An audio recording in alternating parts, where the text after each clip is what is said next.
Hi, Mandy back with another video. I'm going to talk about a little bit of a taboo topic today. I like to delve into taboo topics in case you haven't noticed that. I don't know that they're necessarily taboo, but they're things that just I don't think are talked about enough, but are very real. Hence, that's why the series is called Getting Real About Mental Health. And this has to do with a behavior that we sometimes see with those diagnosed with ASD, which is autism spectrum disorder.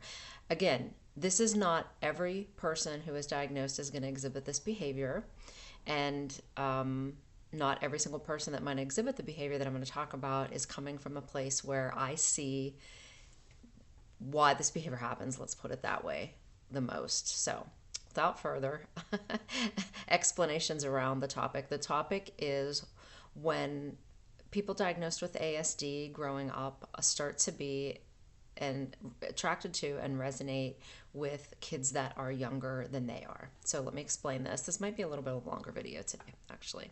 So when kids are little, you do tend to see this sometimes with kids diagnosed with ASD. They either get along really well with kids that are older than them or much younger. And sometimes they don't outgrow that, right? So the kids in middle school and they still like to play with second graders. They get to high school, they still want to hang around with elementary school kids.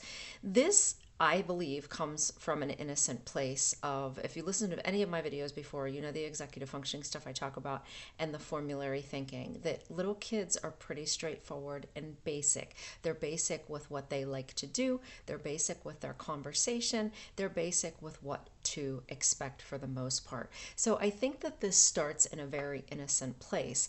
Unfortunately, unless parents or guardians are really on top of this as the kids age and are saying, you can't do this, this isn't appropriate, and just draw a hard line with it, it will perpetuate. And that's why we see things when people are older that we see really inappropriate situations. And I'm not necessarily talking about any type of sexual interaction.